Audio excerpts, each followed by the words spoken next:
I had a coach that I, man to man, really cared for. He was the best coach I ever had, high school or college days. His name was Jim Brownfield. He's a legend in Southern California, an absolute legend. He coached at every level of football, high school, junior college, small college. Coached with John McKay at USC. Great coach, genius, ahead of his time.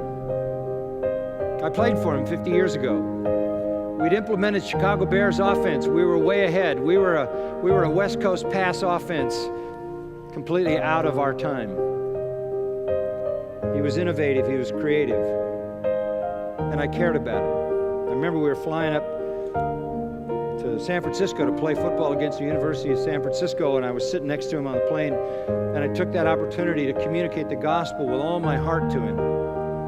And I was close to the coach because I was, calling the plays and all of that. And we had a great affection for each other.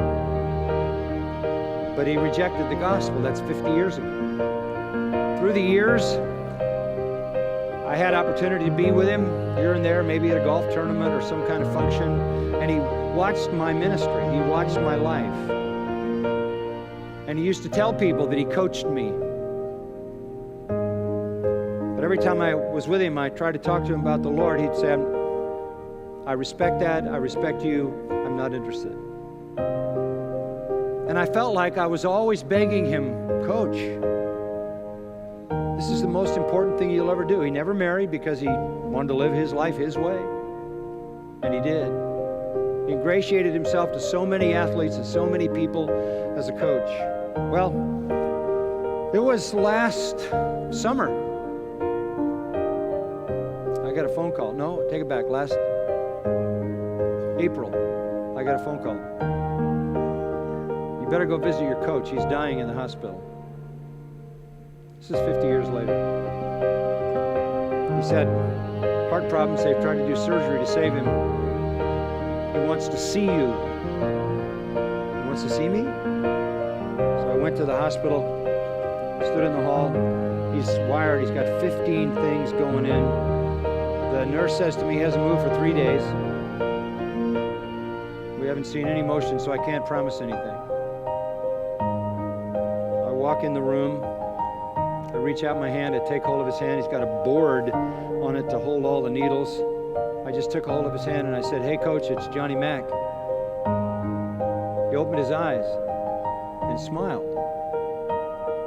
I said, "Coach, one more time, can I beg you to be reconciled to God?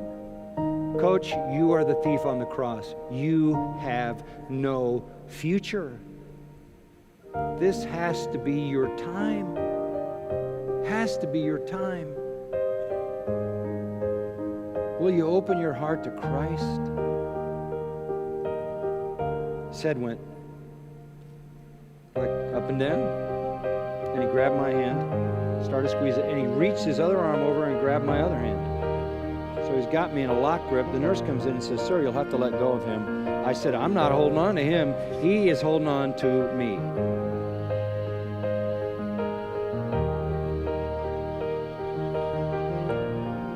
I was a beggar all those years, begged down to the last hour. Well, while we were praying, while I was praying the Lord would save him, and the Lord saved him in a wonderful way. The evidence was clear. His brother walked in the room, was a Christian, broke into tears and fell on his bed and embraced him when I told him what happened. And he got better. I came back to see him in a week. He's sitting in a wheelchair with a trach in, and he's got issues, but he writes me a note. He's got a little letter board, and he starts spelling out, "What can I do for my Savior?" I said, "Coach, you can't do anything for him. He's done everything for you. He doesn't need your help. He'll be okay. This is your time for him to do for you." Friday I'm going to do his funeral. He had one request. He wanted all the coaches, all the athletes ever played for him to come to Brookside Golf Course in L.A.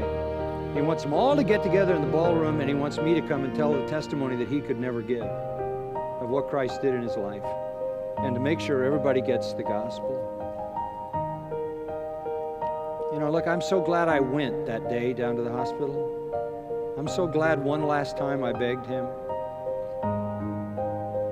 And don't ever let your theology of the sovereignty of God move you away from the fact that the sinner has responsibility to respond, and we need to beg sinners.